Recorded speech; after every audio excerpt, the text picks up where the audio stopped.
ये कहानी भारतीय सिनेमा के उस सुनहरे दौर की है जब एक ऐसी अदाकारा ने कदम रखा जिसने न केवल अपनी खूबसूरती से हिंदी सिनेमा के बड़े बड़े अभिनेता, निर्माता और दर्शकों का दिल जीत लिया, बल्कि अपने आकर्षण से क्रिकेट के सितारों से लेकर देश के बड़े उद्योगपतियों तक को अपना दीवाना बना लिया। ये एक्ट्रेस है अपने दौर में लेडी इन वाइट नाम से मशहूर सिमी ग्रेवाल। 60 और 70 के दशक का समय था जब सिनेमा के पर्दे पर बड़े बड़े अभिनेत्रियां अंग प्रदर्शन के बारे में सोचती भी नहीं थी और फिल्मों में सिर्फ संस्कारी किरदार ही निभाती थी। तब सिमी ग्रेवाल ने बेहद बोल्ड सीन देकर तहलका मचा दिया और उन्हें कई आलोचनाओं का सामना करना पड़ा।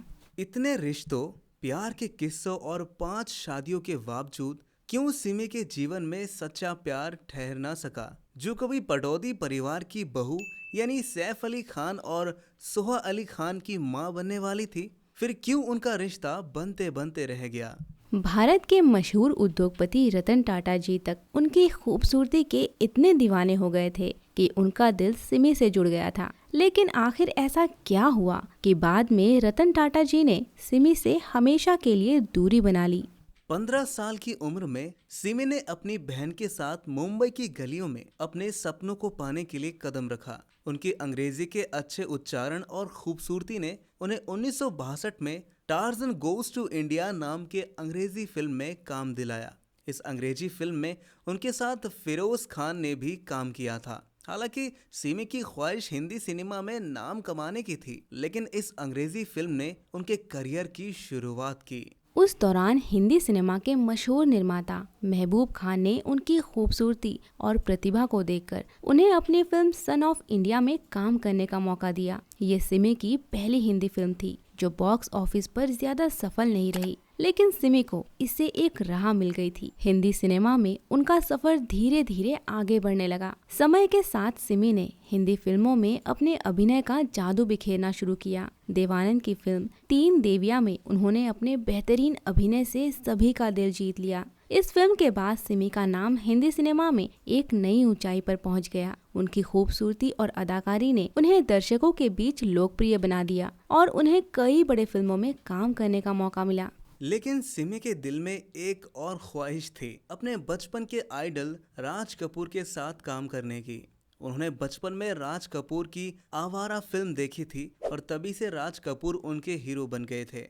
किस्मत ने उनकी पुकार सुनी और उन्हें राज कपूर की ड्रीम फिल्म मेरा नाम जोकर में काम करने का मौका मिला। ये फिल्म राज कपूर की असली जिंदगी पर आधारित थी और सिमी ने इसमें एक टीचर का किरदार निभाया था। राज कपूर से मिलने का सफर भी आसान नहीं था। दोनों के बीच कोई जान पहचान नहीं थी। सिमी ने किसी तरह एक परिचित से राज कपूर का फोन नंबर लिया और अपनी पहचान छुपाकर उनसे बात की। जब राज कपूर ने उन्हें मिलने के लिए बुलाया तो सिमी एक गुलाब लेकर चर्च गेट पहुंची। उस मुलाकात में राज कपूर उनकी खूबसूरती से बहुत प्रभावित हुए, लेकिन फिल्म का जिक्र नहीं हुआ। पर सिमी को यकीन था कि राज कपूर साहब उन्हें जरूर अपनी फिल्म का हिस्सा बनाएंगे। और वही हुआ। थोड़े इंतजार के बाद सिमी को राज कपूर की फिल्म मेरा नाम जोकर में काम करने का मौका मिला। राज कपूर ने उनसे ऐसे सीन करवाए जिन्हें उस दौर की कोई अभिनेत्री करने का साहस नहीं कर पाती। सिमी को एक नाबालिग लड़के के सामने न्यूड सीन देना पड़ा। सिमी की परवरिश इंग्लैंड में हुई थी, इसीलिए उन्हें बोल्ड सीन देने में कोई झिझक नहीं हुई। राज कपूर की सिफारिश और पहचान ने सेंसर बोर्ड से उस सीन को पास करवाने में मदद की। फिल्म बॉक्स ऑफिस पर सफल नहीं रही, लेकिन इसने सिमी को एक बोल्ड अभिनेत्री के रूप में पहचान दिलाई। उनका नाम उस दौर की सबसे साहसी अभिनेत्री के रूप में लिया जाने लगा। इसके बाद 1972 में उनकी फिल्म सिद्धार्थ आई, जिसमें उनके साथ शशि कपूर थे और इस फिल्म ने हिंदी सिनेमा में तहलका मचा दिया। सिद्धार्थ फिल्म में सिमी ने कुछ ऐसे बेहद ही बोल्ड सीन दिए जो उस वक्त समाज के लिए अनएक्सपेक्टेड था। फिल्म ने न केवल सनसनी फैलाई बल्कि सिमी की छवि एक बेबाक और साहसी अभिनेत्री के रूप में स्थापित कर दी।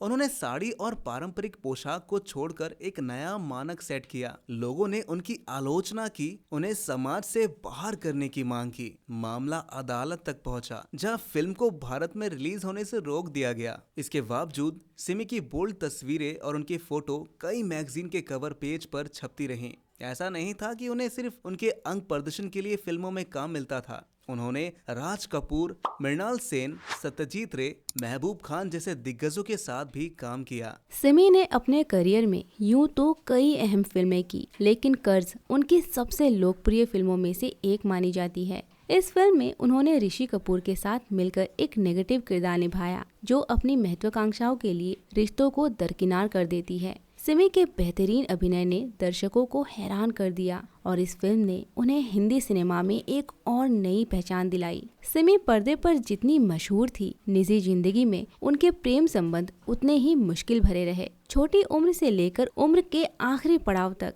सिमी ने कई लोगों के दिलों पर राज किया, लेकिन सच्चा प्यार उन्हें कभी नहीं मिल पाया। राज कपूर के साथ उन्होंने एक दोस्ती और गहरे रिश्ते की शुरुआत की थी, लेकिन ये कहानी भी अधूरी ही रह गई। दोनों को अपने रास्ते अलग करने पड़े और सिमी का दिल टूट गया। राज कपूर के बाद सिमी की जिंदगी में मशहूर निर्देशक मनमोहन देसाई आए। नसीब फिल्म में एक कैमियो निभाने के दौरान दोनों के बीच नजदीकियां बढ़ी। कई सार्वजनिक कार्यक्रमों में दोनों को साथ दिखा जाने लगा और उनके अफेयर की खबरें हर तरफ फैलने लगी। लेकिन जैसे उनकी जिंदगी में हमेशा अधूरी कहानियां ही थी, ये प्रेम कहानी भी अधूरी ही रह गई। दोनों ने आपसी सहमति से एक दूसरे से दूरी बना ली। सिमी अपने जीवन में हमेशा खुलकर और बेबाकी से जीने वाली इंसान रही। एक बार अपने show rendezvous with Simi Grewal में उन्होंने अपने जीवन के कुछ निजी पहलुओं पर बात की। उन्होंने बताया कि जब वो नाबालिग थी तो वो इंग्लैंड में उनके पड़ोसी जामनगर के महाराजा शत्रुसल सिंह जी के साथ उनका लव अफेयर हुआ था। ये रिश्ता करीब 3 साल तक चला, पर सिमी की ख्वाहिशें और सपने इस रिश्ते से कहीं बड़े थे। अंत में ये रिश्ता टूट गया और सिमी अपनी ख्वाहिशों का पीछा करने भारत लौट आई। भारत लौटने के बाद उनकी जिंदगी में एक और शख्स आया। पटौदी खानदान के नवाब और भारतीय क्रिकेट टीम के कप्तान मंसूर अली खान पटौदी। दोनों का प्रेम प्रसंग जैसे सभी की नजरों में था। बॉलीवुड की गलियों से लेकर क्रिकेट के मैदान तक उनकी मोहब्बत के चर्चे थे। दोनों का एक दूसरे के प्रति प्यार इतना गहरा था कि वे शादी करना चाहते थे। मंसूर अली खान क्रिकेट के हीरो थे और सिमी बॉलीवुड की एक चमकती अदाकारा, लेकिन सिमी की किस्मत में शायद अधूरापन ही लिखा था। कोलकाता की एक पार्टी में मंसूर अली खान की मुलाकात शर्मिला टैगोर से हुई। शर्मिला की खूबसूरती ने नवाब का दिल इस कदर चुरा लिया कि उन्होंने सिमी से दूरियां बना ली और शर्मिला के करीब हो गए। मंसूर अली खान ने शर्मिला से शादी करने का फैसला किया। 1968 में उनकी शादी हो गई और सिमी का दिल एक बार फिर टूट गया। अगर मंसूर अली खान ने सिमी का हाथ थामा होता तो शायद आज सिमी सैफ अली खान और सोहा अली खान की मां होती। लेकिन उनकी जिंदगी में जैसे एक बुरा सपना बनकर शर्मिला टैगोर आई और सब कुछ उनसे छीन लिया। कुछ सालों बाद शर्मिला टैगोर और मंसूर अली खान सिमी के चैट शो में आए। इस मुलाकात में किसी ने अपने बीते हुए समय का जिक्र नहीं किया, पर सिमी के दिल में एक गहरा खालीपन था जो शब्दों में बयान नहीं हो सकता। मंसूर अली खान पटौदी के साथ रिश्ता टूटने के बाद सिमी की जिंदगी में दिल्ली के एक प्रतिष्ठित परिवार के रवि मोहन आए। दोनों ने शादी की, पर उनकी किस्मत में शायद कुछ और ही लिखा था। 3 साल में ही ये रिश्ता टूटने लगा। सिमी ने इसे बचाने की बहुत कोशिश की, लेकिन आखिरकार ये रिश्ता भी बिखर गया। 10 साल बाद उन्होंने तलाक ले लिया। एक इंटरव्यू में सिमी ने बताया कि रवि अच्छे इंसान थे, पर शायद वे एक दूसरे के लिए नहीं बने थे। इसके बाद भी सिमी की जिंदगी में मोहब्बत का सिलसिला थमने का नाम नहीं ले रहा था। साल 1979 में उनका नाम पाकिस्तान के व्यापारी सलमान तासीर के साथ जुड़ा। सलमान तासीर बाद में पंजाब प्रांत के गवर्नर बने, लेकिन इस रिश्ते से भी सिमी को निराशा ही मिली और उनका ये प्रेम प्रसंग भी खत्म हो गया। मोहब्बत की तलाश में हिंदुस्तान से पाकिस्तान जाने वाली सिमी का दिल एक बार फिर टूट गया। बार बार रिश्तों का टूटना और मोहब्बत में असफलता ने सिमी को अंदर तक तोड़ दिया। उनके जीवन में एक खामोशी और अकेलापन घर कर गया। इस खामोशी के बावजूद उनके दिल में एक अलग सा साहस था जो उन्हें हर दर्द सहने की ताकत देता था। और तब उनकी जिंदगी में भारत के सबसे सफल उद्योगपति में से एक रतन टाटा जी का आगमन हुआ। रतन टाटा जी के साथ उनकी प्रेम कहानी किसी से छुपी नहीं थी। सिमी और रतन टाटा जी की पहली मुलाकात एक सम्मेलन में हुई थी, जहां दोनों विशिष्ट अतिथि के रूप में आए थे।